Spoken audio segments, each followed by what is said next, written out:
về là ông ngàn đây xong khắp về giúp và xe lên ama ta hi na to và na hi nghe nghe nghe hi chỉ để sự cảm nhận thế cũng mà cái một bên để sự cảm nhận thế cũng mà cái cả ama này đúng như thế cũng mà ni khát giúp Giêsu nghe nghe nghe hi na là wa Christian cái chuyện nào wa thì là để giống quay khát to wa ta là lúc đi à thon bao giờ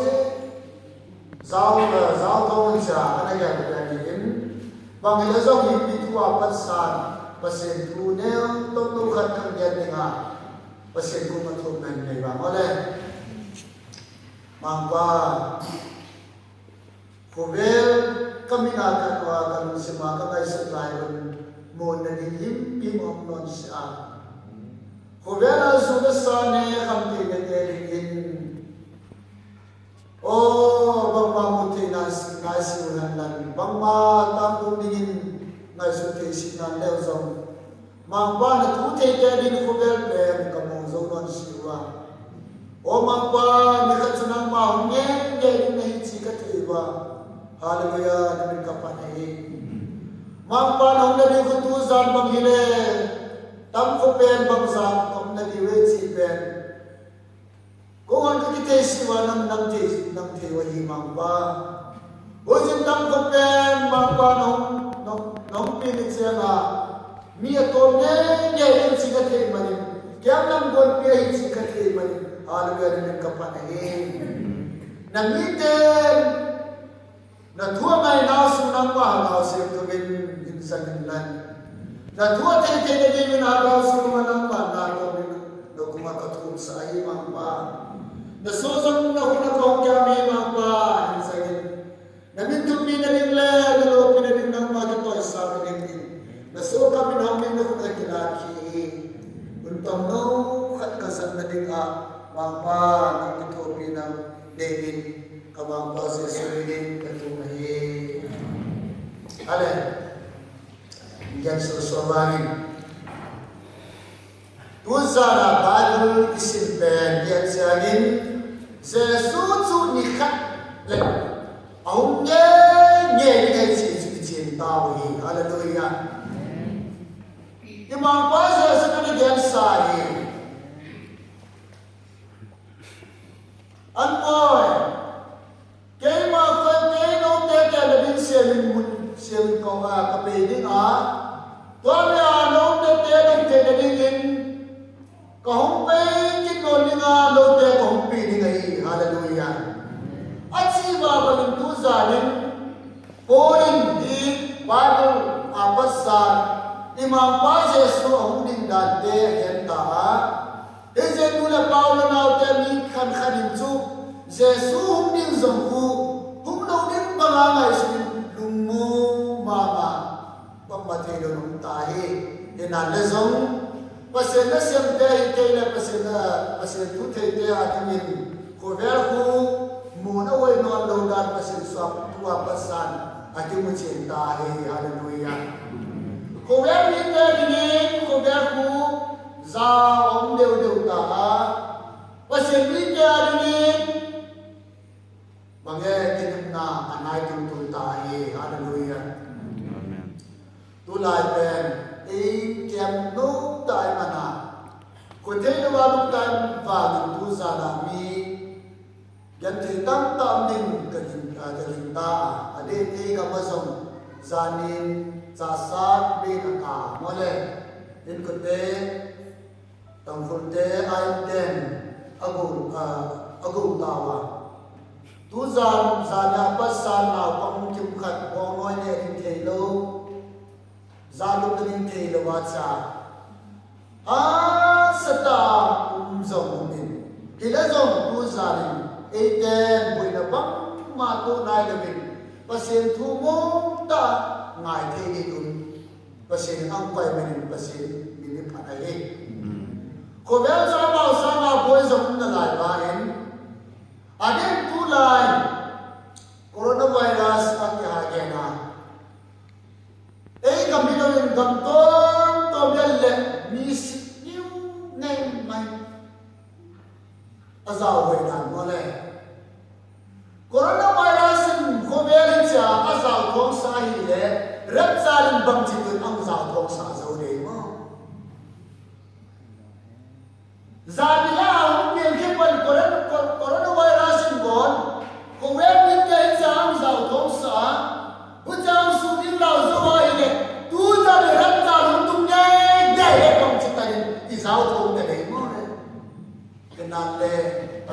si te ka zao thong si hallelujah Amen. ko bezu ko na wa sama tu bi zo zo so na dinga ko we ni ka zao thong ma de wahi ina na pa se tu za ta tu to se dinga pa se ni ka ni tu pa se dam ka na to se de wahi ina le te ka do te ni na ga wa ka de te ni ga bu ta ki na de te ni Bihin sumira bihin chali na naizo. Oh, tunin siding bihin chali na naizo. Isida di bang mono di kahi. Pasal kita pasal lungen ke sini mua. Pasal lute pasal mua. Oh, tina awal na sita di mua. Pasal nang isip kayo na sini mui. Kau dapat kami ada sini na kaya na sini na Di bang sem na lezo. Oh kasi kami masih bin kasi zong tadu hi hallelujah. Duni mula palo naate ko ben. Ngai sunun. Ko ben sama ngai sunun pe. Ko ben ni ton ke wargam pe na ma ta si tu ai mo ne. Ojen ko ni ke panin. Oh imam problem banai zola. Oh, biar puna sentato. Awal sote to mana persan. Habis itu dia punya hunye nyai. Haleluya.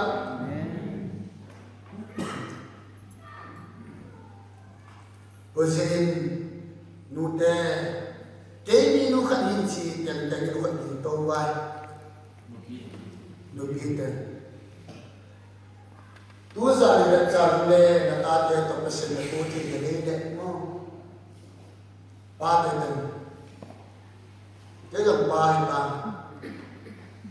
Pa te o tu zali. Jesus Christ kumle. Na tate to pesen na tuti ne ni pa ni mo le. Rapsal humle ke nahi chi. Namun tidak tu zala, nak kisah hal kita ni ham pale ini.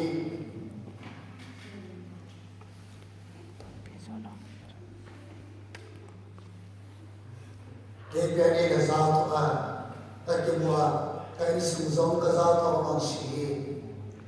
1991 sirai kapal bangkul senang nalakian. Hinanda zaman wan kena ngai susi.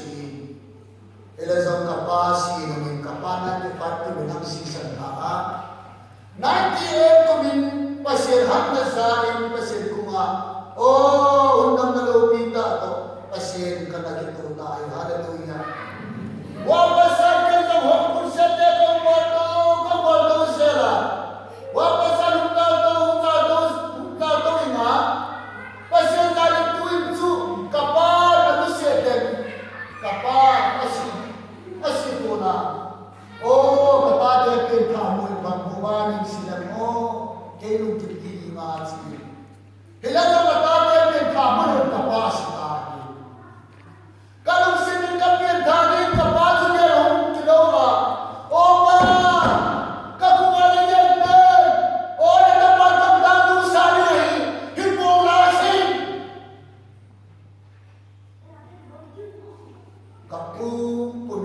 Kapalang sano pa kapag ni inale para mapili nga ng inapen nadamna sinin borsozo sinale sinzo natapag kang borso ni siya pasinzal ang bursa kaplato zera wapasan kaya masang puwite dekang puwito zera tuto pasinzal kapag anong siya yung sumpen at alam na yung tahingkay dati bangsa tutuwa dari ramsal untuk mana bangsa ramsal untuk dihazam kain sum kabongso tayo hallelujah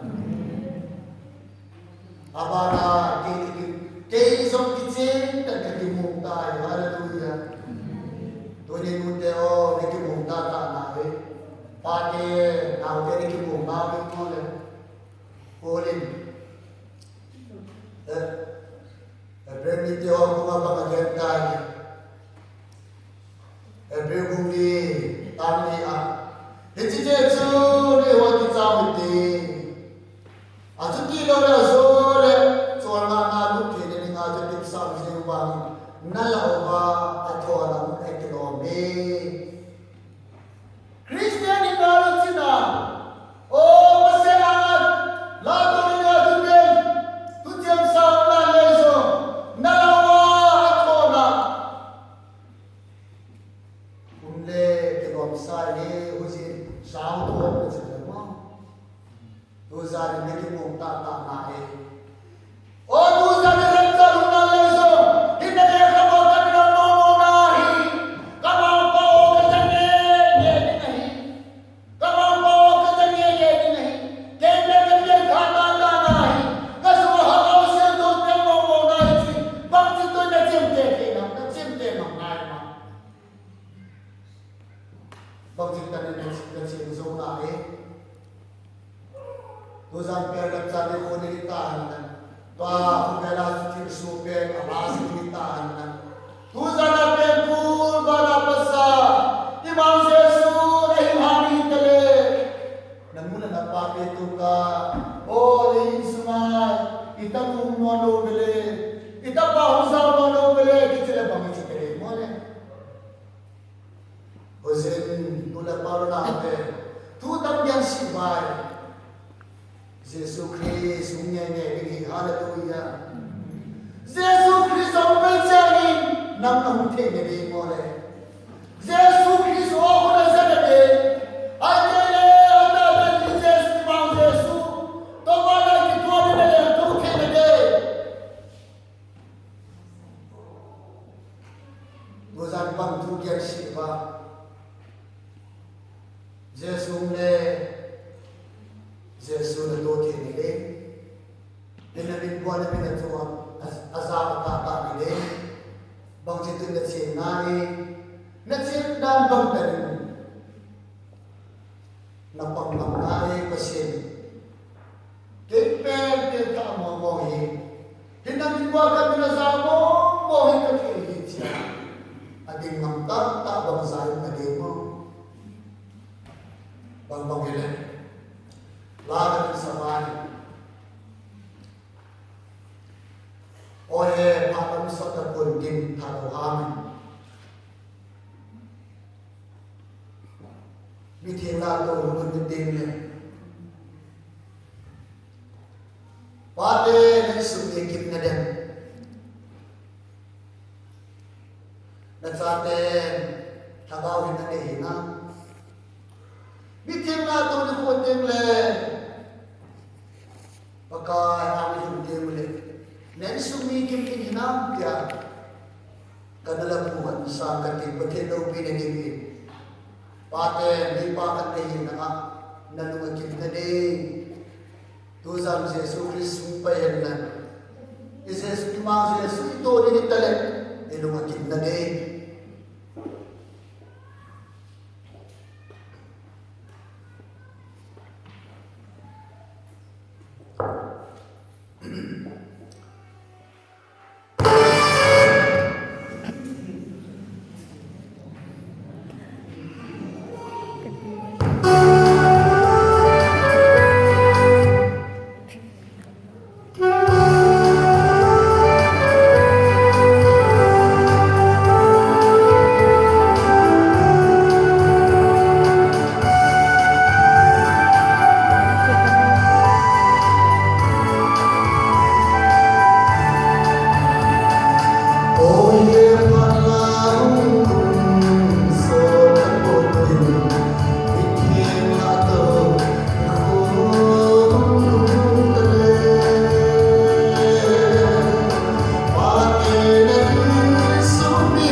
bang chitun boile zong ape tadi kacingam si enanda zong pober bang si ape din bang si changa si Yesu Kristus din si koiman ichim te ten si enanda zong tu sa Yesu umle nagaw ka na koite ng tene kaya kan sumita su pasenzarin kakibong nahi titi amale khotubay kaya kan sumite kakibigi kacimanggi abhane jasan koi hebale to zanin kepe kan sum cita lo ke zong kibong sin si koi nalale cái dòng cái bộ sinh thì chỉ sẽ đình tô vai cái dòng cái bộ ta sinh tu dân sẽ xuống bên ta đình này chỉ tất cái đình vai sẽ xuống này đình vai thôi như sinh vai cái dòng cái bộ ta sinh tu dân sẽ xuống đi này ho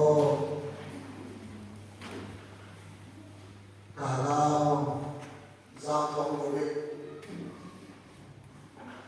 cả một cái tạo dấu chỉ Giêsu đây cái dòng cái mục đích ta sinh chỉ cần cần Giêsu mình vai chỉ Hallelujah biết được sự thuộc về học bài này miền thảo na này cái miền thảo sát đều nhắm xí rồi hút lại là cái thể hiện là imam ba Giêsu Isu mami Hallelujah. Minna pian tha na hi hinchina le zom na pian tha si le chum ba chi te de mo le. Nang ma na ki apasa chi ni na bo le.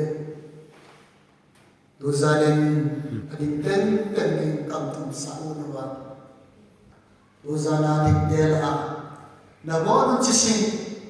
Kem tu ni pan la ba tum sai cái kita pimpin kasih dalam tujuan ini kapten tahu tahu, kapten siapa tahu, pimpin tahu ini orang kapten siapa tahu, pimpin tahu ini orang kapten siapa tahu, pasien minum pantai lagi, no dalam tujuan saya, tujuan apa kapten, Yesus minum kulip mana mahu dipilih, tujuan apa kapten,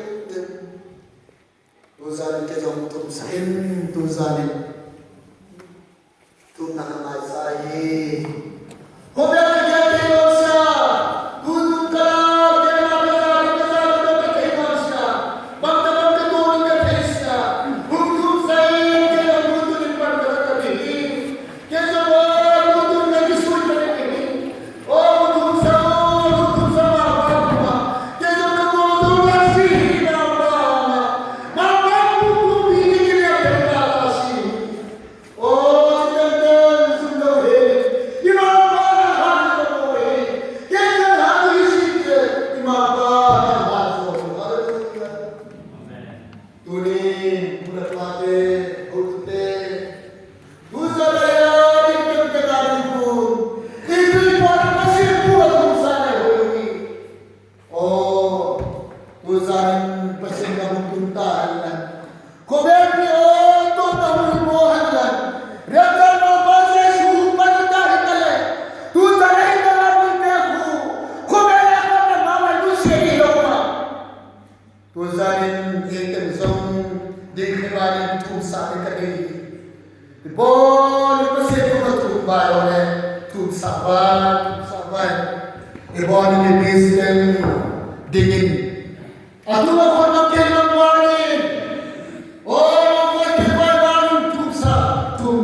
Ale, Jesus ini kum nani kabay ale, boy, namung tata na namung ngay, nasabi le, tu sabi sikale sa bangin sikale mo le,